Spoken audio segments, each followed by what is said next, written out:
All right. Well, let's get this show on the road. Welcome, everybody, both of those watching live. If anybody's out there, I check the stats. And later on, if you're watching on YouTube, where I post this video. Thanks for coming to check out this.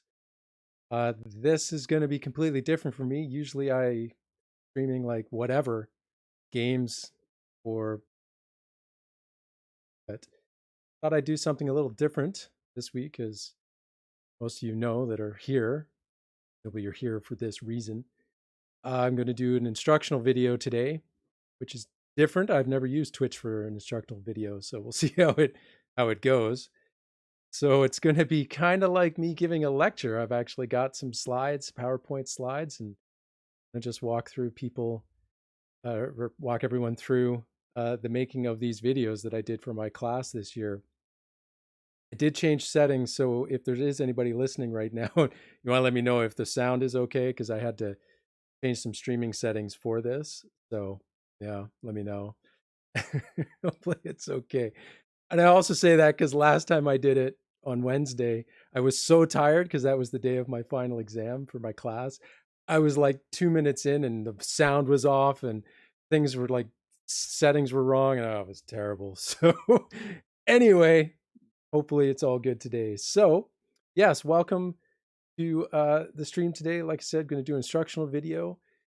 A lot of my students this year, and I'm going to get to it in a second, just to give you the background. A lot of my students from my class, my first year university class, many of you watching or watching later on are probably my students. But in case you're not, this is this is going to be an instructional video, a how-to on how I made a bunch of YouTube videos or concept videos for that class. A lot of my students really liked them, which was nice, and they said, "Oh, it'd be really cool to see how you made them."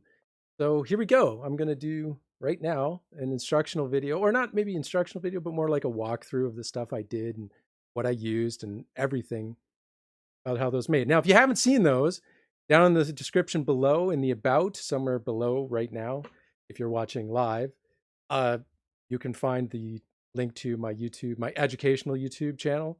You can go and check those out. If you're watching on YouTube, you're already at that channel later on, so you don't need that. So here we go. Let's get going. So let me turn this on. And like I said, welcome everybody, whoever's out there. So I'm just going to run through. So it's going to be a couple things. First of all, let me just start this up because I am a university instructor and we love PowerPoint. So here we go. I'm going to do some PowerPoint slides just to introduce you to the stuff. And then I'm going to show you some actual things. I'll show you the software I use and whatnot. And hi, everybody that's saying so, Adenosine and everybody, YKK Bread, everybody, welcome. Glad you could be here. I don't have the chat on the screen. I'll turn that on later. So if somebody has a question live, please feel free to put it in the chat and I'll answer as I go. Otherwise, I'll answer questions at the end as well. So here we go. Making of the Bio 112 videos. So those aren't in my class or weren't. Bio 112 at UBC, first year biology class. It's biology of the cell. So we do a little bit of intro biochemistry, so to speak. Intro cell biology, intro molecular biology. We do quite a bit of chemistry for biology in the class. So that's the biochemistry part, I suppose. So we cover quite a bit in this class. It's a whirlwind tour, essentially, for first year students of kind of one big half of the first year biology, the other being evolution, genetics, and ecology in a different first year class. So we do all the cell biology side, genetics and things is in another. Because of this, it's a lot of, and just so everybody knows, those that don't know me, by the way, I'm JT. My background is in biochemistry, so I love chemistry. We do a lot of chemistry concepts, and so the videos were meant to be kind of an intro to a lot of those concepts. Also, I should say, why did we make them? Because thanks to COVID, we were all online this year, and we thought, the teaching team thought, it'd be really cool if we had intro videos more or less every week that we could just, students could watch and just see what's going on. And me and my naivete thought, oh, that sounds easy. So, thanks for the follow, by the way. I do have the sounds for the alerts turned off for this one. I guess I still have the alerts turned on, but everybody that's following right now, thank you. Cheer and Chuai and Igniri and all that. So thank you for the follows. Appreciate it. in my naivete thought, oh, that'd be really easy. And I like doing computer art and media and stuff. So I thought it'd be easy. Turned out it wasn't easy. It was actually really difficult. Each of the videos that again are down the YouTube channel were probably at least 36 hours of nonstop work for each one of them. At least it was a lot of work, but I quite enjoyed it. And so, and I learned a lot of lessons along the way. So I thought, why not share some of those lessons and show how they're made? And some of this might be useful. I think the part for PowerPoint that I'm going to show you will be useful for almost anybody that does presentations. But anyway, that was the background. We just thought it'd be really cool because everybody's online, just giving the students a little bit more intro. And it turned out they found it very useful for studying too. But they weren't easy. So maybe I can kickstart this for some of you. So here we go. Making of the biology 112, 112 videos. Again, if you want to check them out, they're in the YouTube channel below. So I'm going to do three things. I'm going to talk about the hardware that I used, the software I used, and then the process. So the process will be a lot more interactive and showing you things. But the hardware and software, I'm just going to tell you what I did. All right, so those are kind of the three things. So I'm going to start, as you can see, I'll just go through the order here. Hardware. And by the way, this is the first time I've ever streamed at 1080p. So I want it to be clear. And so I hope it's not stuttery for everybody. OBS is telling me it's running well, but just first time. So apologize if it's a little stuttery, hopefully not. So let's start with the hardware. By the way, some of the animation you're seeing right now is actually same kind of stuff I did for the videos. So you're seeing it as we go. All right. So hardware, obviously you need a computer, and more powerful is better. There's just no doubt about it. You could do this on a laptop, I suppose. I'd shudder to try. You definitely want something as powerful as possible, whatever you have. There's my system right there. It's not bad. I mean, by this year's standard, it's pretty slow, I think. But anyway, I think the most important things on this list, by the way, are the RAM, having lots of RAM because you're dealing with big files, big video files, audio files, very important. Also, the one at the bottom, dual monitors. I highly recommend that. I can't even imagine doing this on a single monitor, to be honest. Like, just not having more real estate in front of you, it has been, or in front of me, was so useful. So I think those are the two big ones. The other, CPU is great for processing. The video card, I don't think is really hugely used in these process, but I put it there. And SSDs, faster hard drives, also helps with compiling. So at least in my experience. By the way, I'm not an expert at any of the stuff I'm about to show you per se. Videos were new to me, but like I said, I've learned a lot. So that's my hardware for those that are curious. This is what it looks like. This is what I'm staring at right now. So there's my rig. Some of my students were curious. So there we go. Dual monitors, the microphone that I'm talking into. Even though I didn't use my video camera for any live stuff, if you are going to, and I'll talk about that later, having some LED lights, very good for lighting everything. So, and also for the cool stuff in the background. But anyway, there you go. So that's what I'm staring at right now. Whatever, it's nothing. Most people have way better than this already, but anyway, there you go. So that's what I'm using. The next thing, so that's the computer. More powerful is better. That's just the answer. Probably the most important thing if you're going to do narration is your microphone. And well, most people have microphones and headsets. I mean, I have a gaming headset, right? I have a Kingston HyperX, and it has a microphone built in. And I didn't actually use it, but I almost used this for recording, and I'm glad I didn't. What stopped me was one of my friends had a proper condenser mic, a USB condenser mic. He lent it to me, and the difference is night and day. I can't even begin to tell you how much better it is to use a proper condenser mic. So I highly recommend that. Now they range in price. You could go, I have a pretty good one. Okay, so there's the one I have. It's a Rode NT USB. You can get them for less than $100 for just a cheaper one. That probably sounds great. You can go up all the way to like Sennheiser and things, brands that are hundreds and hundreds of dollars. Rode's somewhere in the middle, the one I have the NT USB. I do recommend USB. It's just going to be easier to just plug it in and go versus having an XLR and having to interface it to your computer and whatever. But if you have a professional system, you probably already have that. And then I also do recommend a boom arm and a shock mount. Now, the microphone I'm using, actually, I'll show it to you in a second. It's this one right here. It is on a boom arm. I highly recommend that if you're going to do any kind of recording to audio. mostly because get it out of the way, but also just to kind of give it some shock absorption. In fact, depending on the microphone you get, you can actually get proper shock mount. So microphones can go in here, and it actually has a spring load in here that keeps them kind of, if you bang the desk, it kind of absorbs that.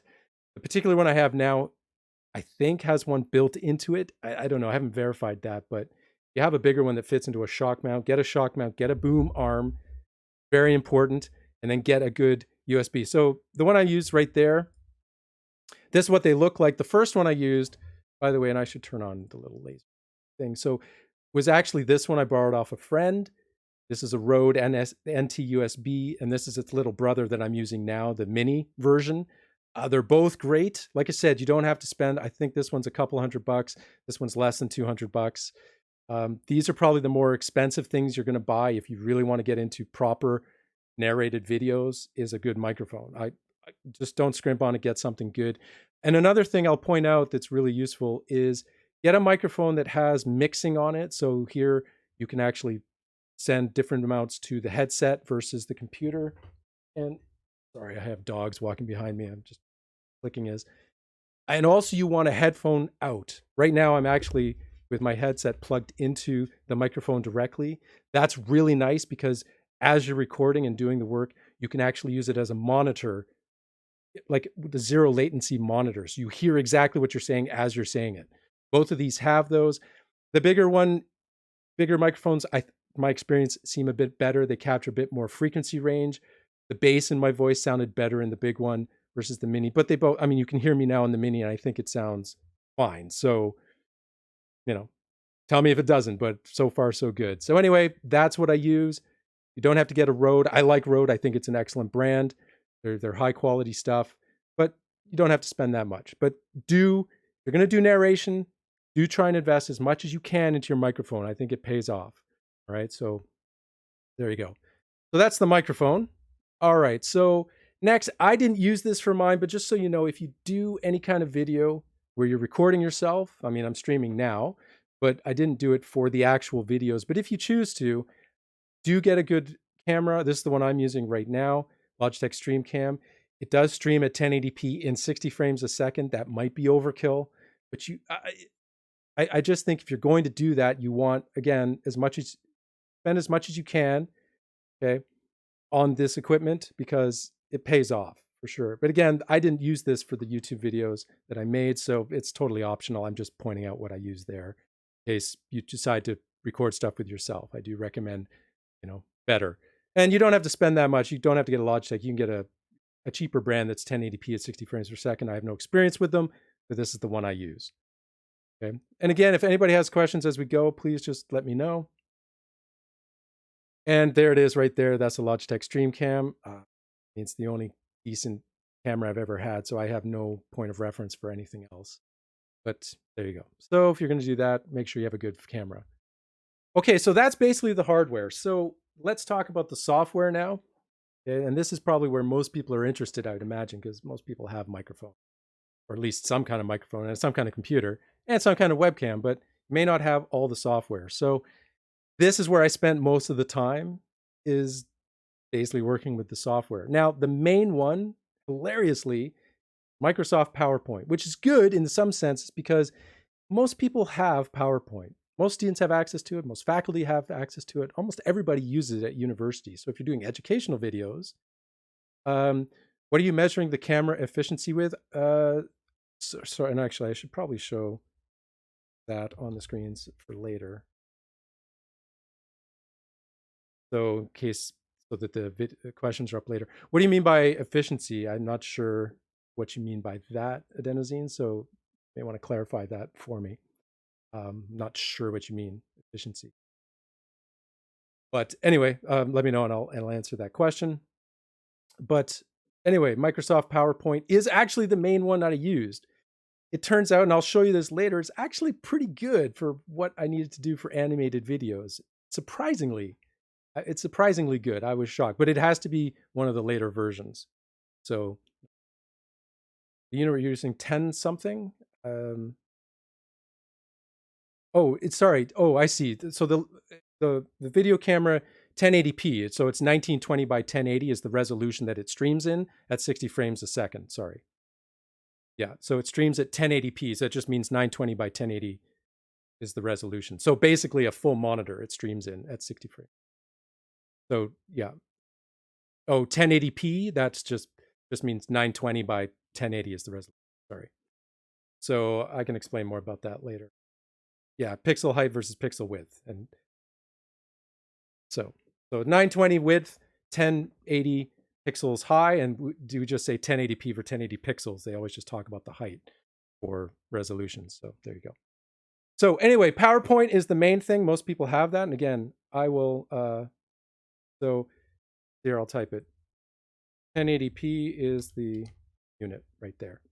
So that's what they're measured. 720p, 1080p, those are just the different types of units they use for resolution these days.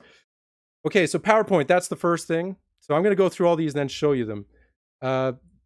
That's I use for both presentation and power animation. Script writing, whatever, it doesn't matter. I use Microsoft Word, but any text editor will do. It doesn't really matter which one, but I just for completion, I put this here. So yeah, Microsoft Word, I'll show you that later, big deal. Now, illustration and image editing. This is one I've done illustration on computers, like computer art for years, mostly technical drawing. The ones I'm currently using are these two, Affinity Designer and Affinity Photo. Now, I've used the Adobe like Illustrator and Photoshop. I've used the Corel. Actually, I use Corel a lot. Corel Draw, Corel Photo Paint most of my life. And I have since, Adobe Illustrator is way too expensive and Corel Draw has gotten kind of expensive too. So essentially, not essentially, these are what I'm using now. Affinity Designer, Affinity Photo. They're amazingly good, ridiculously good illustration and photo editing software for very, very small price, very low price. Both of them you can get for $70 each Canadian, and they often go on sale for 50, like 10, 20, 30, 50%, like in Cyber Money and stuff. I highly recommend them. They're available for Windows and Mac, not for Linux, sadly, but it seems like nothing's available for Linux for illustration, which is annoying. And for iPad as well, although you do have to buy them for all those separately. But for the price, can't recommend them enough. Again, I'll show them to you all in a second. Excellent, excellent, excellent illustration and image editing software. Really good for low price. So completely recommend looking at those if you're interested. So that's what I use for illustration. Sound recording and processing. I use Audacity, which is free open source software. You can just download it, and it's excellent for recording and processing audio or any sounds anyway. Yeah, Affinity's getting free vibes from me on this one, but I'm not sponsored by them. But they are really good. I mean, they're not without their quirks, but they're pretty good. For the price, they're really good. Audacity, excellent, and it's free. You can just download it, just search for Audacity audio and it'll come straight up. Download it, excellent product, and it's free. So what can you say? And I'll show you all this in a bit.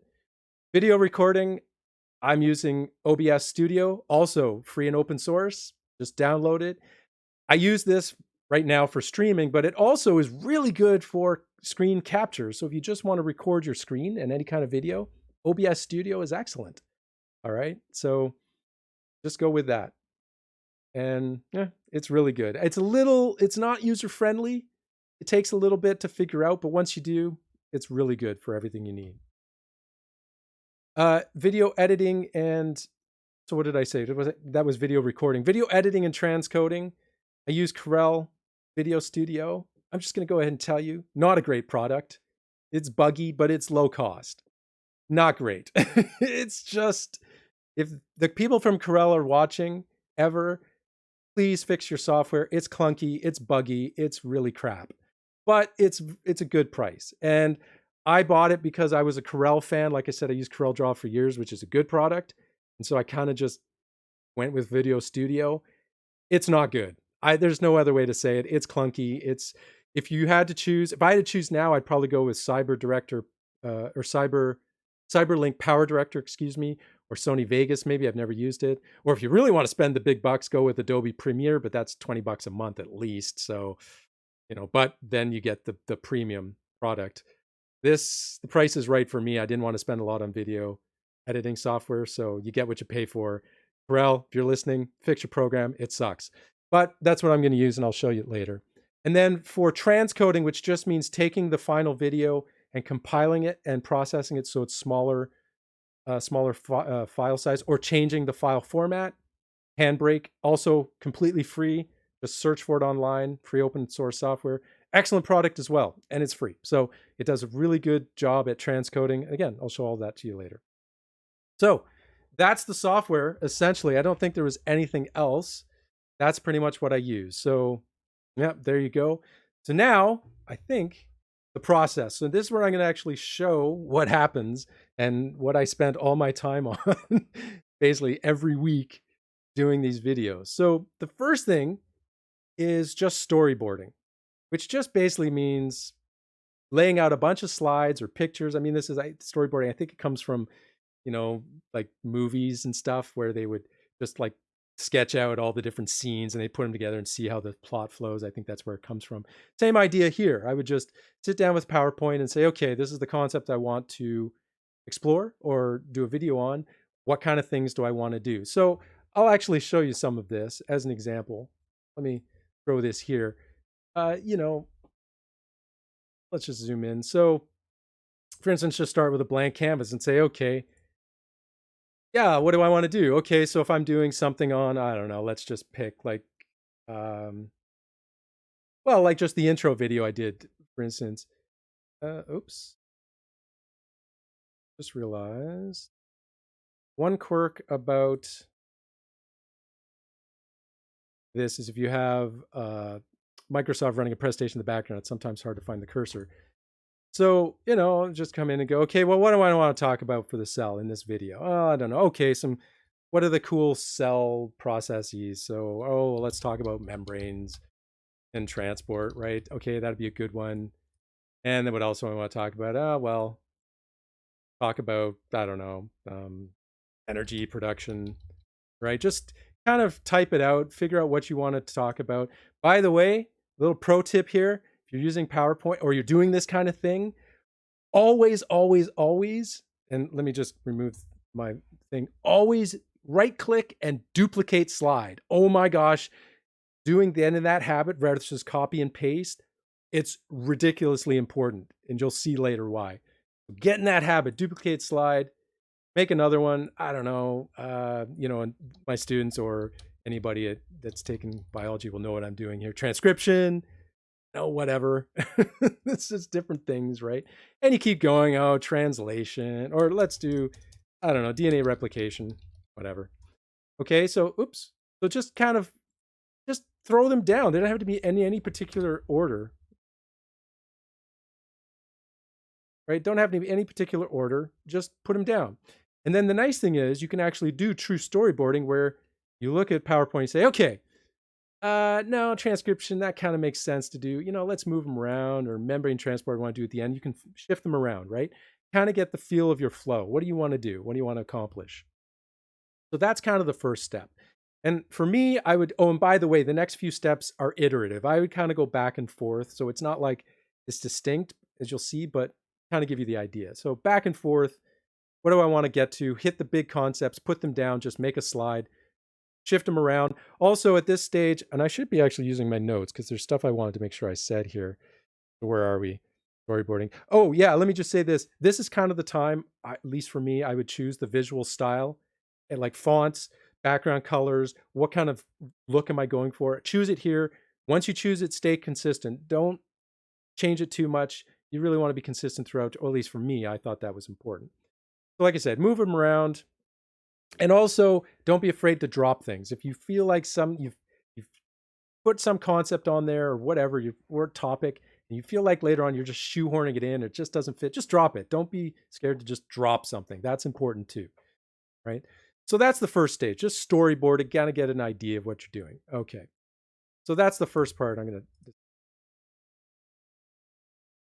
my laser pointer. Okay, storyboarding.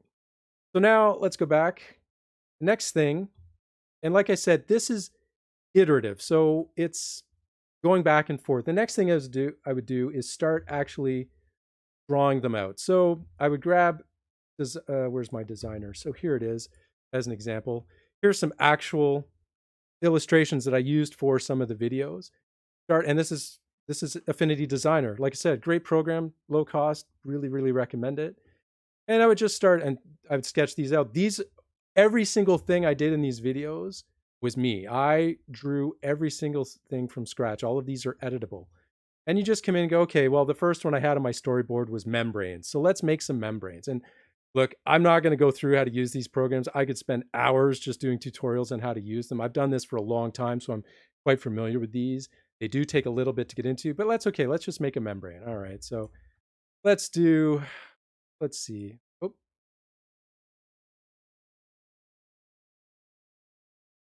sure why that's not up. Why is my, oh, there it is. Excuse me. So let's make a membrane. Here we go. Those that have taken biology know what I'm doing. And let's put some tails on this phospholipid head right there. Let's a bit bigger, put some color on it. Oops, button, some color on it right there. Move it to the back so it actually looks like it. I'll move the second one over. There we go. Now we got a phospholipid real quick, right? Real fast. And then we can group that up, treat it as one, and say, okay, well, I've got to make a membrane. So let's just duplicate it. And we move it over. Now we can just duplicate them. And there we go. Our membrane's starting to kind of take shape, right? And again, those that have taken biology or biochemistry know exactly what I'm talking about. Right, there we go. And now we've got our membrane right there. And so, sorry, I'll move these other ones out of the way. Right, and then if I want to draw a membrane protein, again, this is all just stuff you learn, right? Okay, let's make our membrane protein. Cross, maybe it's got a channel there for an active site. Close it up. Let's blue, fill it in. There we go. We're starting to get our membrane protein. So you want to just start drawing it out now. So your storyboard is, okay, this is what I want to go. So let's start making the assets that you can throw on there. Yeah, I've done this for a long time. And at first, and there's people that are way better than me at this. So, it's no big deal. But this is where, and this is the fun part for me. I really enjoy this part, and then you can change it and whatnot and blah, blah, blah. So then we go, okay, now we've got our picture. So let's go back and where's my storyboard? So here's my storyboard again. Do this. So now we say, where's our membrane transport? Okay, so let's chuck it on there. And just now we've got, the beginnings of our membrane and transport slide, and now from there I can start fleshing it out. So this, again, iterative, right? I'm going to illustration. I come back to my storyboard. I start putting in the pieces and seeing, okay, what do I feel like it should look like? And, what do I want to put there? What cool stuff can I draw in, right? I could put, again, I could go back to Affinity Designer and you can see what it actually, the final product for this particular one looked like. So I can, yeah, just grab that, just stick it in and it becomes part of the asset. And again, now it's part of the storyboard and I'm starting to flesh out my entire story, the whole, video from there. So that's kind of what I do. So there you go. So illustration with that. And by the way, I should just mention at this point, sometimes you can illustrate in PowerPoint and sometimes it's useful. So actually, let me just leave that there. I'll just put it on the side. So this protein, you actually can get away. It's not great, but you definitely can do some, oh, let's see, where's the free form shape? Yes, maybe it's this. So you can draw, you can actually start, oh, that's a terrible example. Let me do it differently. Right here, and now you can just start editing points. You can add points. You can start drawing it. So if I wanted to, and I have done this where I've actually made a lot of the assets right in PowerPoint for reasons I'll show you in a second. There is some big advantage to doing, even though it's not a drawing program and it's pretty painful to use in many ways, you can actually start drawing stuff right in PowerPoint. And like I said, there's some big advantages to that. But for the really complicated stuff, you want a vector illustration program like Designer, CorelDRAW, Adobe Illustrator, whatever you have access to. There's also some free ones like Inkscape. I've used them a bit. They're not bad for free, but this is one where some of the more established programs are better just for illustration. Okay. There we go. That's the illustration side. And again, as you can see, if I, wherever I put it, I do with it, sake of doing. So, as you can see, there's like a lot of the illustrations here. I really enjoy doing this, but they do take a lot of time. Again, every one of these is editable, right? All of these different things. So there's transcription, or sorry, that's translation.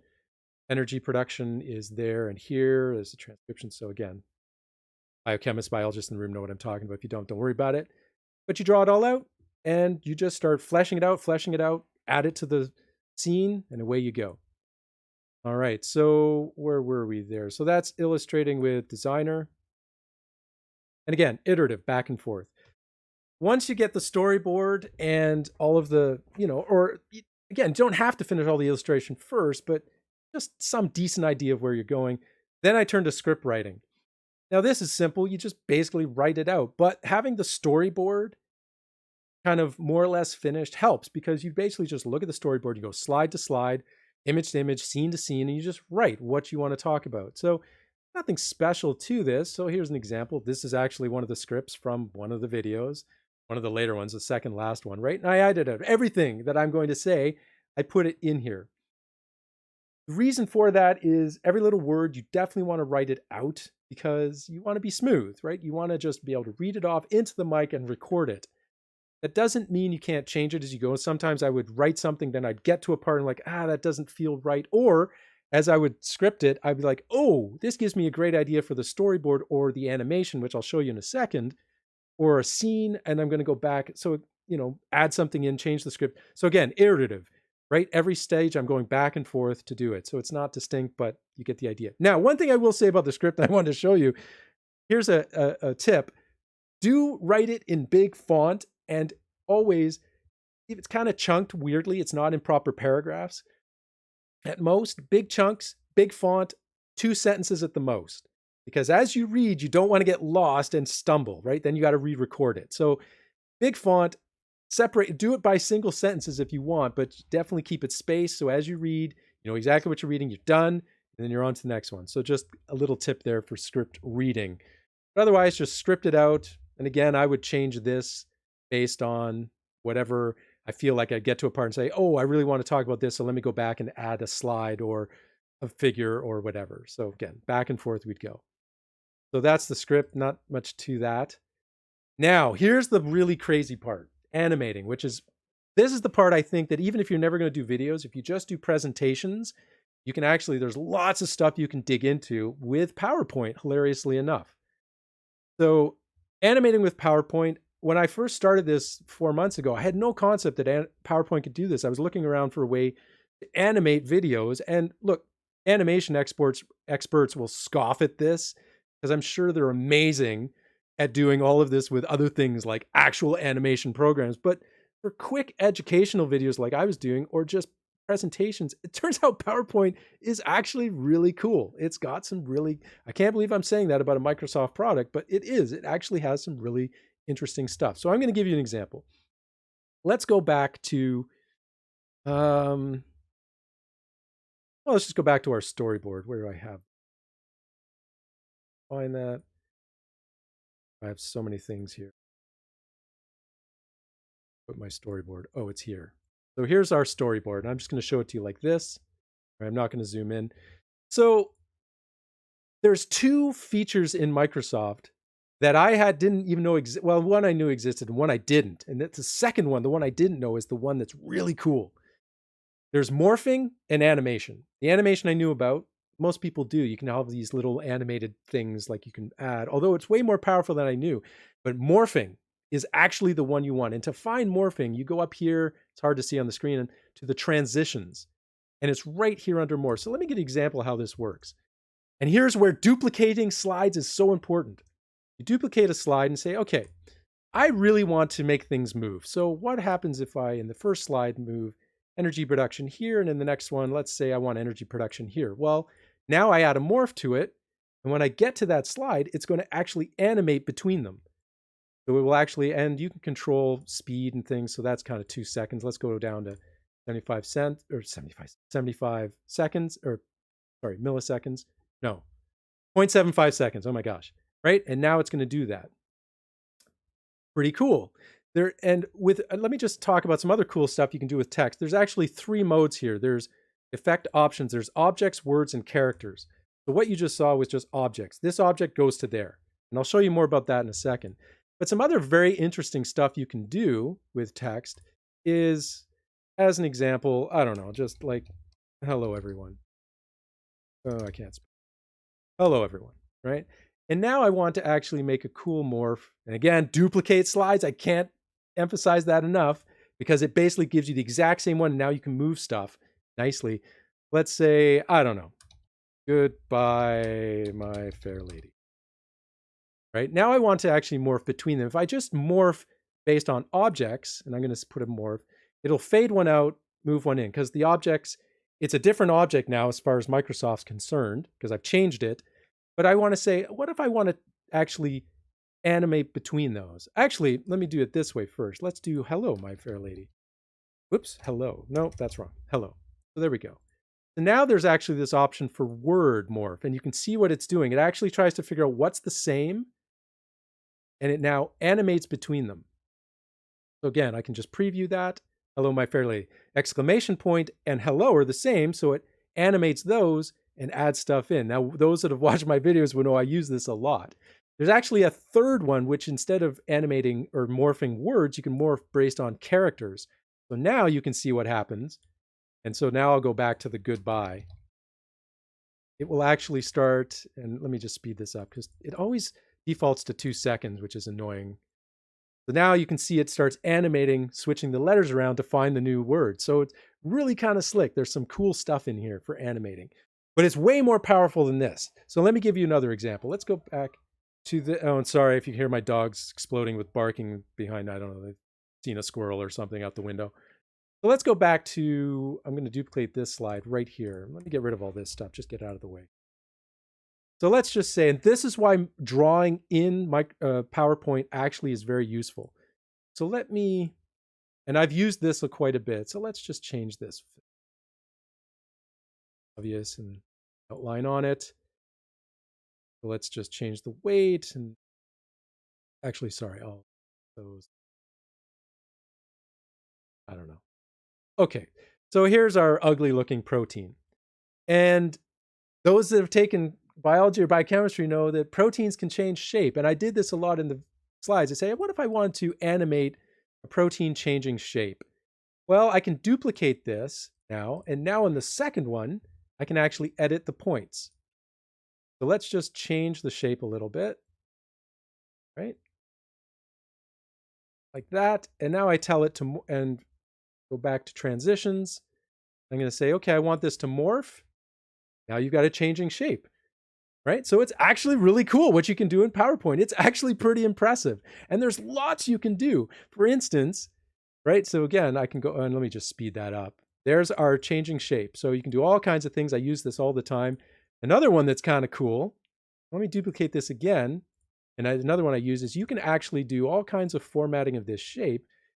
So let me see, you can actually go to 3D rotation, which I used in some of them. And now in this second one, you can actually, let's just, I don't know, we'll say 30 degrees by 30 by, I don't know, 50 or something. So we can rotate it. And you can actually give it, oh, there's some presets. So why don't we just use one of those? So there's a preset. And there is distance from the ground, so you can change it. There is a way, and I can't remember offhand how to put some kind of edge on it. But now as you start previewing, oh, that didn't work. Oh, this is where it gets a bit weird. So here's where it gets a bit strange is that, and here's another pro tip for people. Sometimes you have to force, and the rotation is a little quirky.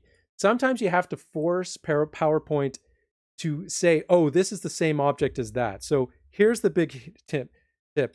Alt F10 brings up your selector, and you want to force it. I may have messed something up here. So one thing you want to do is Alt F10, and then here's the names of everything. Always put, if you want to say this object is the same as the next, or this as another object on another slide, 2 exclamation points. I'll even write that on the screen so that everybody sees it, because it took me a long time to discover this. And once I did, it was, so Alt F10 is basically the layers, the selector, and I'll make that bigger. And then whenever you're naming objects, do double name and make sure that is the same on every slide you want to relate it. So now, I don't know if this will work. The rotating can be a bit quirky, but I'll show you an example where I did get it to work. See if this works. I'll call that name, oh, sorry. Here it's rectangle 7, so it's the same here. And if this doesn't work, I'll show you where it did work. So hopefully it does. Where's my transition? No, it didn't. So here's an example of rotation. Like I said, it's quirky. I'll actually show you one where I got it to work. So as an example, this is in one of the videos, right? Introducing some chemistry concepts. And in this, it actually rotates the circles and gives them some depth. So it's quirky. And like I said, I had to struggle with it a little bit. So for every one of these, it's actually taking those circles and giving them some depth and rotating them. And then as I go back here to the final one, it actually starts there and rotates it back. So there's lots of very cool stuff you can do with PowerPoint and animation. Some of it's tougher. Like I said, as you saw, I tried to do the rotation, didn't work. I'd have to go back and figure out how I did it for this one. So it's not perfect, but there's all kinds of cool stuff. One last thing I'll show you, then I'll move on because I don't want to belabor this, is, so let's forgo. So that one didn't work, but you can make it work. Let's go to this one. Is instead of morphing, you can use animations. So most of these are like, I'll use like a fade or something to fade in or out. That's easy. But there's actually a very powerful one, custom path. And you can actually add a custom path and you can start making things move. Yeah. All right. So it's, again, kind of quirky, but it does work. And for some reason, the path, let me see it.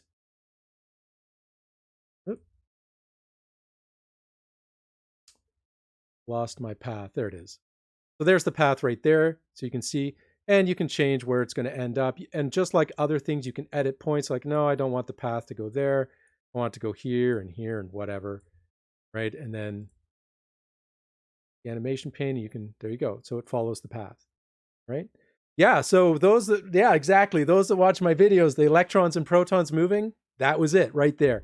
So the combination of those two things, morphing, transitions, and animated stuff, so things like, paths and whatnot, you can actually, it's not the greatest. It's a little bit quirky. It's not really, Microsoft isn't making an animation program here, but it's amazing what you can accomplish. Oh, and by the way, I will just talk about this also for text. The other place I used animation a lot is for making the text appear. You can actually go to animation up here as appear, and you can change this. So I quite like this typewriter effect. So animate text, you can do by letter and then choose how long it takes. So let's do 0.01 seconds in between, and you can make it look like a typewriter. That was a bit fast. So let's just turn it down, go to a 0.2. There you go. So I do that quite often. All right. So yeah, there we go. And that's under, so you just right click here. Oh, and in the animation pane. So under animations, animation pane, right? Effect options, and you can add some really cool stuff. There's quite a bit that you can do just using PowerPoint. I was really shocked. And, as my students saw, there's actually quite a bit of animation built into those videos just from PowerPoint. Now, it wasn't easy. That's one of the reasons it took so freaking long to do them, is and I'm also a perfectionist. So, it took a bit, but there you go. So that's how I did all the animation. And like I said, if you're going to animate shapes, you definitely want to draw them in PowerPoint. If you're not, actually, that's why. I remember. I have a feeling that it's because I don't think you can animate these shapes if you change the points, but these, I'm just going to see if this works. Oh, sorry. I need to remember, duplicate the slides. People, that's real important. So I think you can animate images, which is why it worked. So if I do 30 and 30, that might actually work. Let's just transition, morph. Yeah, so that's actually what the key was. You can't do it with stuff drawn in Microsoft for some weird reason, but any image you import from Affinity Designer or CorelDRAW Illustrator or whatever, you can rotate those. So that was the key. I'd forgotten that. So there you go. That's animating in PowerPoint. Lots of stuff you can do. And again, I could go on forever about this, but I don't want to go on forever. So just to give you some idea. And let me just look here. Is there anything else that I want to talk about? Don't really think I've talked about everything. So that should give you some idea of how that works. So let's go back to, so that's animating. Let's go back to our presentation. So that was animating. And like I said, I would go back with all these other ones, script writing, back and forth with animating, back and forth with storyboarding, back and forth until I had something I really liked. Okay. Next one, audio recording. So I've got the script, I've got the storyboard. I'm happy that everything is flowing or going to flow. Now it's time to record the audio. So this is where Audacity comes in. So I'll actually show you this if I can find it. Oh, I guess I didn't have it started up. So let me start Audacity. I should make a new course. What kind of course? So, oh, sorry, I should be showing the text or the questions. So, educational animation. Yeah, I actually probably could do an entire whole series on just how I did all this, but this is just giving me the whirlwind tour today.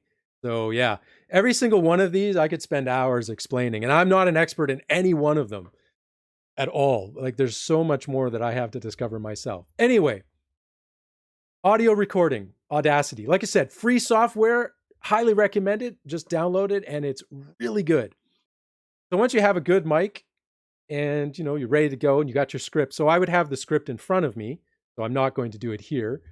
Right? So I'd have this on one screen. This is again why dual monitor is so important. This on one screen and my script on another, and I would just basically start recording. So, and I would do all the post-processing in Audacity. There's an amazing amount of tools here for post-processing audio, which I'll show you a couple second. So, I'm just like, okay, so here we are recording. So, I don't know. Oh, let me stop that. Get rid of that. Hi, how are you doing today? What's the weather like over there? Oh, it's kind of rainy, right? Just something like that. So we can stop it. And the nice thing about it is you can kind of get a nice flow here. So for instance, as I listen to it, hi, how are you doing today? What's the weather like over there? Right? So I feel like, oh, this space is too big. So maybe I'll delete some out of there. Or maybe I want it bigger. So I can copy and paste and we can add in. Or I want more space in between. Like if I want something that I've just finished a really important thought and I want to let it hang a little bit, which I do in the videos, do that. Or, hey, how are you doing today? What's the weather like? Well, I never answered the question here. What if I want to actually replace or add something? Well, you can do that. So for instance, you can add a new track. I'm going to mute this one and say, so let's record on this one. I'm doing rather well. Thanks for asking. Right? There we go. Right? We can listen to that. I'm doing rather well. Thanks for asking. So now I can actually take that and I don't need to cut it. Let's just copy it. Go back up here. There we go. We can add it in. So let's mute this track. We can go back and listen to it and just see what it sounds like and see if we're happy. Hi, how are you doing today? Right? I'm doing rather well. Thanks for asking. There we go. What's the weather like over there? And on we go. Or you can actually change, you can edit something, right? So I go, and this happens a lot, where I'll record something and then later on when I'm listening to it, I'm like, oh, I shouldn't have said that, or I've changed my mind, I want to say something else. So now I can actually come and re-record it in exactly the same way. So you can actually highlight something and just delete it and then replace it. So whatever that was, it said, how's the weather, whatever. I know it's like, oh, I stumbled or there was some background interference or whatever. So I can come along again and just mute it, record it into a second track. Hey, how is the weather doing over there or whatever, right? Stop it. And now I can copy that, delete, put it in. There we go. Right?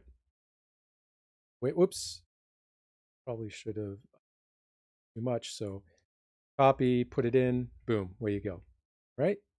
So lots of stuff you can do with Audacity. It's a really powerful program, and you can set all your levels up here and whatever. So I'm actually going to and you can undo it, thankfully. Just read this track.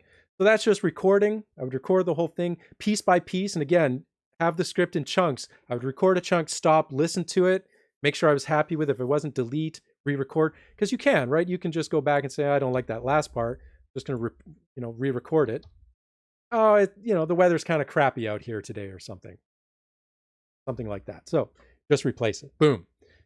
So there you go, recording. Now, post-processing you can do here as well. So if I zoom in, you can start to, first of all, you can actually do noise reduction. So just, you can just record some background noise that's coming from the room, and you can actually do this. So if you ever use it, there's lots of tutorials online for this. You can select some just dead space from the room, go up here, go noise reduction, say noise profile, which takes that as the noise profile. Now select the whole thing and say, do the noise reduction. And you'll notice, if you looked carefully, it's hard to see, it actually reduced some of the sound wave right in here. So it took it out and said, oh, that was just background noise. Boom, gone. So that was the first step. The second step, which took quite a bit of time, is I would actually listen carefully. And I would just listen for things like clicks, like me clicking my mouth accidentally, tapping the table. So as an example, right? Let me just delete this. So if I'm recording and I start tapping the table and I just notice that, I can actually come along, if I let you, right, there it is. I can actually come along and just start removing things by doing negative amplification, and boom, it's gone. So what I would do is I would actually go in between every piece of audio, all my words, is I would come along and just go negative, amplify, and or just amplify -30. And then you can just repeat that. So Control R repeats it. So notice if I do it here, there, that's gone. Control R, boom, you see it disappear. And this is how I clean up the audio. And there we go. So that would be the next step, right? Cleaning up the audio, get rid of the background noise, get rid of all the clicks or just accidentally me, moving the microphone or tapping or the chair moves or whatever. I can clean up all of that. There is lots of other stuff you can do. There's actually like click removal. And sometimes, by the way, I would actually change my voice, not change it, but change the volume. So for here, if I say, ooh, was way too loud, I can again use the amplify, say, I just want to reduce that by say -2. There you go. And just take off some of the harshness of my voice and make it so it's evened out over the time. Because if I said something too loud at one place, boom, I can fix it. And there we go. That was audio recording. And that's how I'd record all the script for everything. And I would process it. And at the end, save that. And you can just go up and export it as an MP3. Hit export. And I'll just export it. I won't even bother. Right? And you can export it. Boom, there's your audio. Ready to rock. And there we go. So now at this point, we have all our animation done. We have our script recorded. Let's keep going on. All right, I'm just going to close this. Save that. So we're coming up to the end, but just, stick with me. The next stage, did I do that right? Yeah. So the next stage is recording. So here's where I would record the actual video. And here I did it with OBS. Now I can't show you this because I'm using OBS to actually stream right now. So there's no way for me to do both. So you just have to take my word for it. Essentially is I would just do what I'm doing now. I would actually just play the slides. Oh, actually, I will tell you one tip here is I would just turn on the recording and I would just play the slides. And what I would do is I would do kind of what I've been doing here is I would do one animation, one slide, and every time there was a new piece of animation, I would do it and pause. And I would just wait 5 seconds, go to the next animation or next slide, pause 5 seconds, just kind of give you plenty of room in between every animated piece that you can play with when you're editing your video later, which I'll show you in a second. So you just pause, let it record, go to the next one, let it record. I'm sure there's better ways to do this or what I'm about to show you, but this is how I did it. Those that are experts in animation would probably scoff at me, but It worked for me. So every little piece, I would just let it run, pause, let it run, pause, and then you get your video. And then the next stage after that is video editing. Now, I'm just going to go ahead and tell you, this is the crappy part, both because, as I said, Video Studio itself is not a very good piece of software. Although my understanding is most video editors are a bit clunky to work with unless you have Adobe Premiere. But also just because it's really time consuming. This was the painful part. Not going to lie, very painful. So I'm going to show you just a little bit of it. All right, but it's painful. So oops, sorry, let me go back. So let me show you this. So here's Corel Video Studio. And most video editors look like this, all right? Now, first thing you do is you want to insert your video. Now, I have a piece that I've recorded earlier, just a small piece. It's not very long. It's only 36 seconds long. So here's the video, and if I play it, right, you can see that when it started, there's my mouse there, and there was some other stuff on the screen. But here's the video. Like, again, I just took from one of my videos. And you notice I was pausing there, right? And again, I pause here in between the animated parts, and then I just pause and just let it run. And there's the video, and then it goes to the end. So this is from the Chemistry from Biology video from the students that have seen it. There it is, part of it. Again, just 30 seconds. Most of them end up being about 10 minutes long, even though most of the videos were only about 8 minutes, because I'm always recording all the extra pauses in between animated scenes, right? Next, you want to bring in your voice, so you can just insert to the voice track. And I've done this test audio, which is more or less what I just recorded with you live, but I recorded one earlier. So now if I play them together, you'll probably hear this, hopefully. So it'll record. Hello, everyone. How are you doing today? There you go. I'm doing well. Thank you for asking. Right, so now I have my audio. First thing you do is you want to kind of get your audio positioned where you want it to start. So for me, I always had my audio start about 4 seconds from the beginning. So I would just line it up, and you can zoom in a bit. So here's the 4-second mark. So I can see the wave right there, right? You can turn on and turn off the waves, the sound waves, sound waveforms. So I'd line up to be about 4 seconds in. Now, this is where once I had my audio recorded and I had all the pauses and all of it cleaned up, the audio never changes for me. What I do from this point on is edit the video to match the audio. And this is where it gets a little painful, is that if I wanted to, and if you watch the videos, you might notice this, that every time there's an animated transition, it's almost always on an emphasis in the script or in the audio. So I'll say a word and the animation happens in sync. Now, to get that to work, it's a little bit finicky. But what I was doing is I would be playing this. So first of all, let's get rid of this.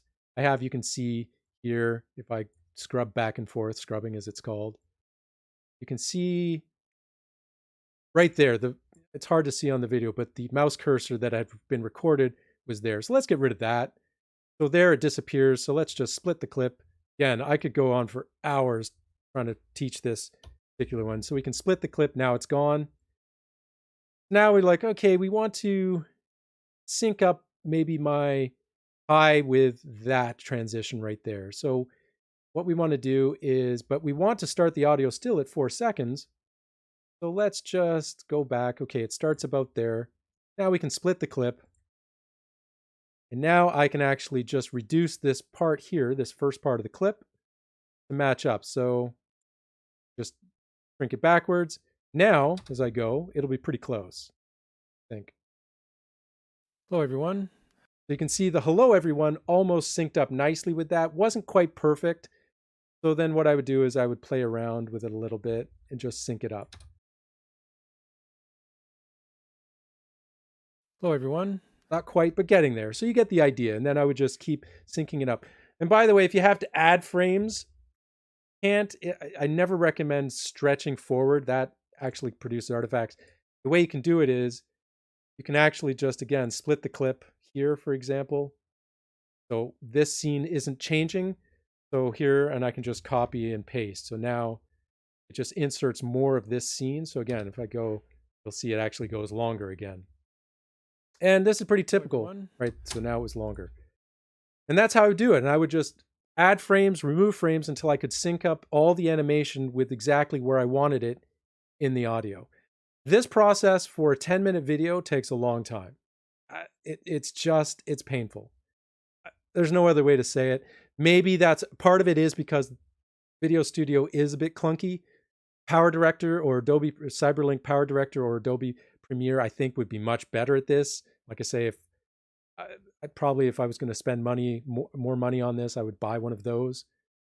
But this is a bit clunky, so that's not helping. But it's also just, it's finicky because you're trying to just take and add frames to just basically and again, I'm a perfectionist, so maybe some of you are like, I don't care as much. And by the way, if you're just doing a video without audio, you don't have to do any of this stuff. It's great. So you could just do the presentation, the slides, and be done with it, and you can just stop. All this other stuff is just superfluous. But for me, this was the painful part. So, and you know, I could even show you. I'll even show you what one looks like. So here's the very last one, the photophosphorylation. Skip that. The actual edited one, if you zoom out, you can see all of the cuts I had to do to line it up with the audio. It's quite a few. And this is just going basically not quite frame by frame, but pretty close. Where I'm just going, okay, there, I want to sync up that animation with this piece of audio. So I'm going to cut out the frames, move it around, and I can zoom in.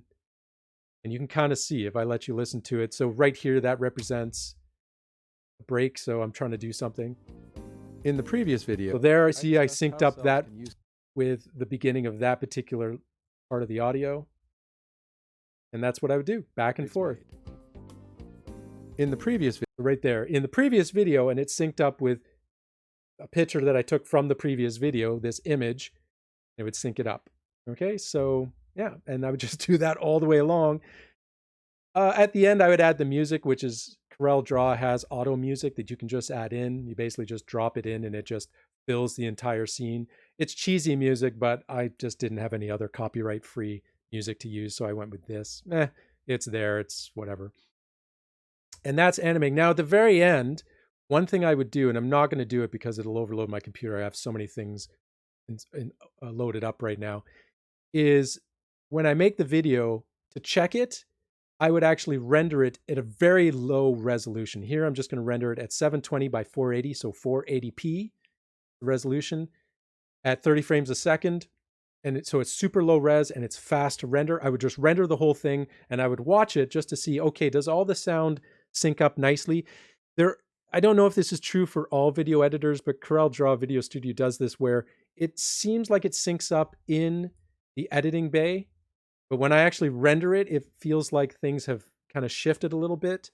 So then I would watch the video and I would just make notes. Oh, okay, at 3 minutes and 27 seconds, that transition didn't sync up. So I would just go to, find whatever, like find the one I'm after. This is in 327. And I was like, okay, this one didn't link up quite right. So I'll click on that and I'll play around with it a little bit and try and make it link up. Okay. So all right, so yeah, that's what I would do. Like I said, painful process, but it worked. All right, and I think better video editing software would make this far less painful, but nonetheless, it's still very time consuming. So there you go. And that is editing of the video. Now I'm going to close this because it takes a lot of resources on my machine. See, as you can see, it's already bogging down. It's just not a good piece of software. I just can't live. Sorry, CorelDRAW is awesome. Video Studio, total piece of crap. Not gonna lie, but it's the right price. So you can get it for on sale for like 40, 50 bucks. So it's pretty inexpensive. Then, I cheaped out. What can I say? And the very last stage before you upload it is this one. So let's just go back to the video. So just because it looks cooler, is transcoding with Handbrake. Now, Handbrake, like I said, free software. And what it does is it basically streamlines and compresses. And so a lot of these videos that you make can be, hundreds of megabytes in size, maybe gigabytes. Handbrake takes all of that and can reduce the file size without losing much of the quality. And sometimes I don't even notice that the quality is different, but I've reduced the size of the video file by, to less than 100 megs instead of like gigs. So it's definitely worth doing this step. So just to show you that, do I have that loaded up? Don't know if I do. So let me grab Handbrake. So Handbrake's it's handy. You know, it's really simple. I shouldn't say it's simple to use. It's not bad. So I'll just find a file, or I'll just open the file. So here's the one I made earlier. Oh, I could just do this one. Here's one I made of Overwatch, me playing Overwatch a while back. So you just put it in. Now there's a few things you want to do here. The most important thing is right here in the preset. There's a whole bunch of, presets. The one that's really good to use is you go to web. There's a whole bunch of different options. The Vimeo, YouTube, these are the ones that I use. Here's 1080p at 60 frames a second because all of this is being recorded. I didn't say this, in OBS at 60 frames a second. Keep the quality very crisp and the animation's nice. And I record, here's 1080p. So again, 1920 wide by 1080 high pixels. So you just choose that preset. It automatically selects web optimized and it tells you the format. There's not really much you have to do. You can go to video tab. Sorry, I'm losing my voice all of a sudden. Sorry. You can go to the most important things to select here are constant frame rate. So you want to check that on. So constant frame rate, 60 frames a second. Make sure that's clicked, not peak frame rate. You want constant frame rate. Encoder preset here, I always lower this to slower. And it says, if you hover over it, slower means more compression, but it takes longer to encode. So your computer's compiling for a lot longer. I don't care. I just go and get coffee I don't drink coffee, but like a drink or some food and just let it compile for 10 minutes. And usually it doesn't take that long, but whatever. The other one is this one, constant quality, this RF value. The lower is better. I found for these particular videos, it'll recommend for high quality, you don't need to go less than like 20. I would actually lower it to 10. I found much, much better, less artifacts in my videos when I lowered this. So I went to about 10. Going way down to 0 is lossless, which means it's actually going to be a huge file size. I found really good results with RF value of 10. So that's what I use. The only other thing is audio. Video Studio does AAC codec. And I don't want Handbrake to change that because I want my voice, the narration, to be as high quality as possible. So I just select AAC pass-through, which means it just passes it right through to the new file, doesn't process at all. And that's pretty much my settings. And you just hit start encode. It'll encode for like however long it takes, 5 to 10 minutes, and then it's done. And it spits out the video. And then you're at your final step, which, happily is just uploading it. And there we go. We're basically reducing the bitrate does a lot for reducing the file size. Yeah, it does for sure. So I don't play around with the bit rates of the audio too much. You can. The reason I did at the beginning, and I found that I didn't like some of the artifacts that I was finding in the audio. So I sacrificed the file size to keep the audio good. There it was set for 350 something or other. I don't think it needs to be. I think I'm recording at 198, so I could have lowered that. But yeah. And thank you for the follow, whoever that was, Banana King. Thank you for the follow. Great to have you. So yeah, that's Handbrake. So you can play around there. There's a lot, and all of these, there's lots of YouTube tutorials on all of these. So you can find all that, but those are my settings. Finally, it's just uploading to YouTube, which, that's just, you've set up a YouTube. The only thing I'll mention is this thumbnail. You do want to make a really nice thumbnail. So for that, I use the other image or Affinity product. This is the image editor. This is Affinity Photo. And you can see this is the actual thumbnail from the second last one, oxidative phosphorylation. And you may, there's just, all you do is you just, oops, grab the wrong thing, excuse me. Here's the text. This, I actually drew the text in Affinity Designer because I can put a nice curve on it more easily. So I did that over there and just copy and pasted. But in here, you can add some nice effects. So I try to make it more visible. So for instance, you can add the glow. The outline is there as well. I didn't do this, but you can put a 3D effect on it if you like. You do whatever you want, all right? So lots of stuff you can do to make it more visible. Oh, you can change the glow color. So you may have not noticed, but every thumbnail I did had a different outline glow. You can change that around. The UBC one never changed. And then the background picture here, let me just move it to the top so you can see it. This, I would just load up PowerPoint, basically do full screen like I'm doing with the presentation. and just take a screenshot and then just throw it in the back, throw it backwards, just take whatever cool screenshot there was. And there you go. And there's your thumbnail. Just export it at the same resolution your video is. So all my videos were at 1080p. Okay, again, 1920 by 1080 high. So this I export at 1080p as well. And then you just make sure you upload that into YouTube as the thumbnail. And that is pretty much the process. I don't think I have anything else. That's pretty much it. So there you go, about an hour or just over an hour. That's what I was trying to keep to. I know that was a whirlwind tour of everything I do, and I get it. That, like I said, every one of these steps, I could spend hours talking about all the stuff and the tips and the tricks. And hey, look, if people wanted me to do that, maybe I'll go back and do that for every single one. But there's lots of stuff on YouTube. But this gives you an idea of what I'm doing for it. And yeah, that's pretty much it. So does anybody have questions? I can go into Discord or you can just type them, but I'll take some questions if you have any. Otherwise, that's pretty much it. I don't really have anything else, but that's it. That's how I made the videos for Biol 112. That's the entire process. Like I said, it's pretty involved. I got better at it as I went. Over 4 months of doing it, I got much better, but it was still long. So, oh, thanks, Potato, for the cheer. That's very kind of you. So thank you. That's very kind. But yeah, if anybody has questions, and I didn't check, I don't know if anybody's in Discord with me. Where's my? Yeah, I don't have anybody there. So, does anybody have any questions? Otherwise, you know. Oh, actually, let me just show you one other thing. I totally forgot this. Just a very cool effect. I'll just throw this in. Let me find one of the. There is a cool effect. In case you're wondering how I did it, give it here. Yeah.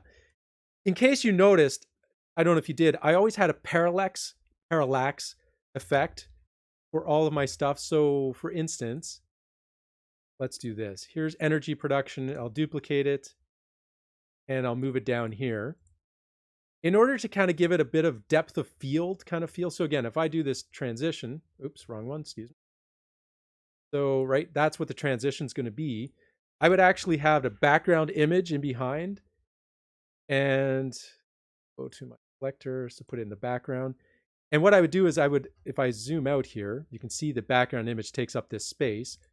And if I put it here, so now you can see it's the same. What I would do is I'd actually move the background image just slightly, not as much, but let's just say I move it a little bit here. Oh, did I do it in the right one? Oh, I went backwards, excuse me. Sorry, did the wrong one. So in the second one, you move the image down, not as much, but to just give you an idea, you can see now you have parallax scrolling where the background moves a little bit, kind of gives you that idea of depth. So just in case anybody wondered how I did that, again, just animated in PowerPoint. I forgot to say that earlier, but, and again, every time I moved it, so, you know, if I move this over here, oh, sorry, again, duplicate slide, that's the big rule. So if you move it over here, and again, now this would scroll that way a little bit. So it scrolls with it. So there you go. That's how I did all the parallax effects in PowerPoint. So again, all the animation was PowerPoint. It's pretty crazy. So that's it though. That's what I got. Does anybody have questions? Otherwise, we're all just going to go. And I hope you enjoyed this. This was kind of, I just put this together this morning. I've never done, like I say, I'm not an expert at any of this, but that's how I did it. And I'll probably be doing more of these in the future. So yeah, that's what I got for you. Any questions or comments or otherwise, we can stay in chat or we'll get out of here. So, but I do appreciate everybody coming to check it out. So yeah, that's how it works. And I will post this on YouTube, on the YouTube channel for everybody to check out later. Sorry if it was a bit chaotic. I know I was flipping back and forth between all these slides, but I mean, it's chaotic to do. It's a very chaotic process. So yeah, so there you go. Well, thank you for the comments. I'm glad everybody enjoyed it. And I'm just looking at the comments here. That's why I'm staring down all the time. But no questions, nothing really. Okay, everybody got it. You're all experts at it now. So that it is. There we go.